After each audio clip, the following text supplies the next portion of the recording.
Hello and welcome to Tidbeats. My name is Konstantin, and in today's episode I want to show you how to build the techno bassline that's playing in the background. The kick drum playing alongside with the bassline is the one that we designed in the last episode. Before we reset the device chain and start from scratch, let's take a quick look at the pattern the bassline is playing. It is as simple as it gets.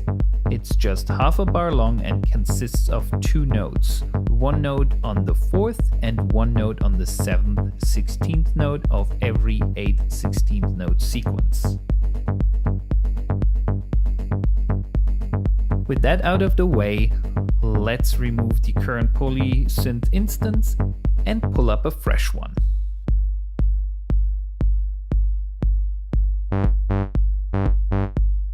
The first thing I want to do is increase the sub content of the sound by bringing up the sub of the first oscillator. That sounds better already. Next, I want to shape the sound using the envelopes and the filter. I want this sound to be nice and short, so I'll bring down the sustain all the way.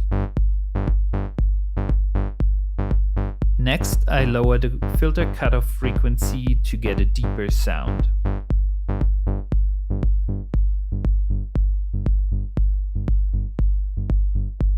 I'll bring up the drive a bit just to increase the volume of the sound.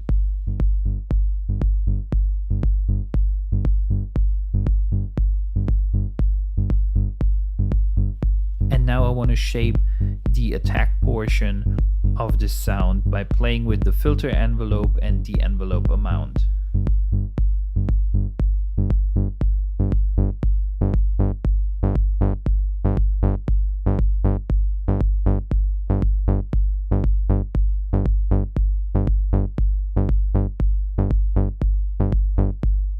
That sounds much closer to what we had initially already.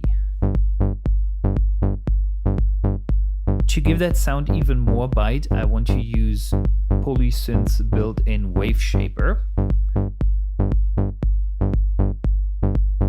I'll pick the sine wave shaping.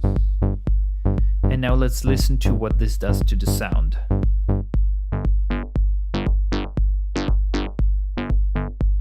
It mangles it quite a bit, and that is really not what I want. I only want the attack portion of the sound to be affected.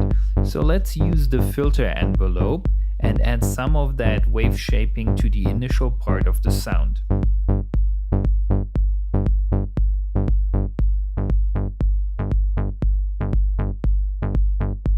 Just about that much sounds right to me.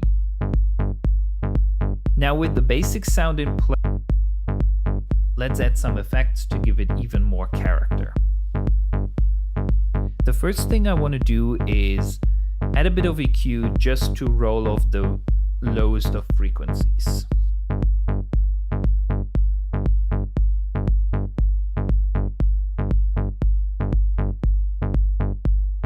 I'll set the frequency to G0, which is corresponding to 49 Hz, because that's basically where the sub portion of our oscillator 1 is located. And we can safely roll off anything below that.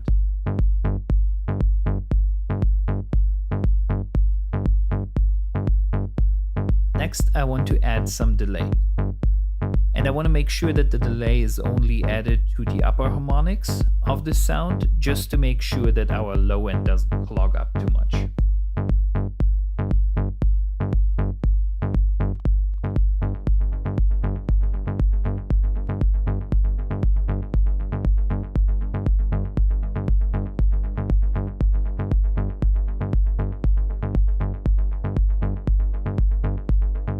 And I entered a low cut of G2, basically allowing anything above that to pass through and anything below that to be attenuated.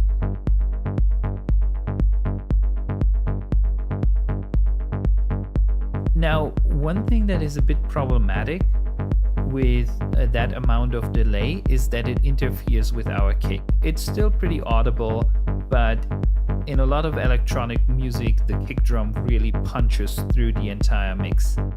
What I want to do now is essentially sidechain the bass line to the kick drum and make it duck whenever the kick drum is playing. Traditionally, you would use a compressor for that, but Bitwig gives us a lot of other options that we can use in terms of sidechaining by using a sidechain modulator. And what I want to do is essentially reduce the mix amount of the delay whenever the kick drum is playing. But before we add the sidechain modulator, let's fine-tune the mix in general. That sounds right to me. Let's bring up that modulator and make the delay duck whenever the kick drum is playing.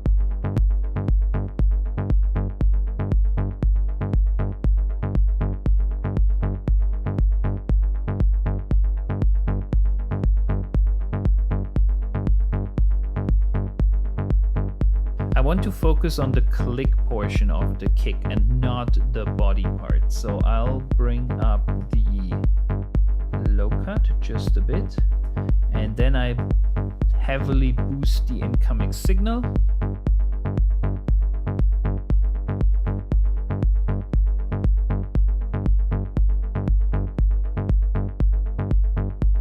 I'll reduce the attack.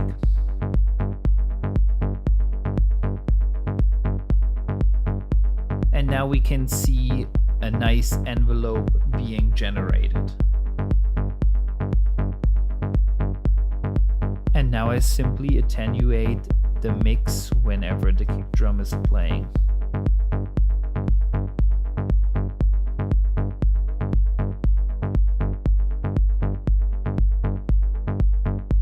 And that sounds right to me. Let's quickly do a before and after by activating and deactivating the modulator. This is without sidechaining, and this is with sidechaining. So this is already one of my absolute favorite features of Bitwig. It's the number of different modulators and that I can add them to everything from Bitwig's internal devices and effects to controlling VSTs. Another favorite of mine is that Bitwig's built-in delays allow you to customize the feedback path. And that's exactly what I want to do now. I actually want to change the sound of our delay by adding an effect into its feedback chain. So I click on Feedback FX, bring up the browser, and the effect I want to add is Bitwig's built-in bit crusher, bit 8.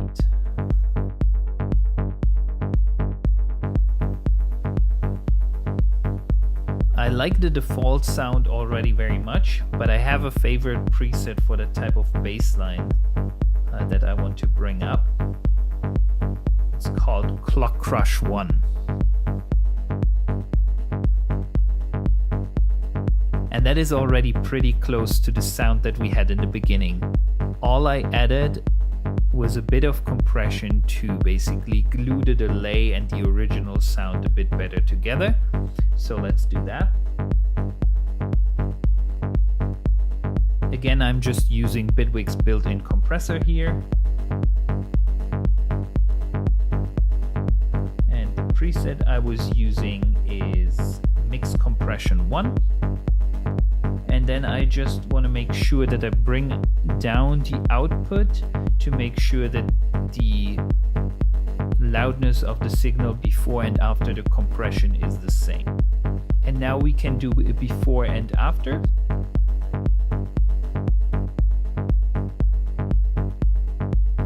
This is without compression. And this is with compression. It just brings the delays more alive and more upfront. And that's all for today. Thank you for listening and see you next time.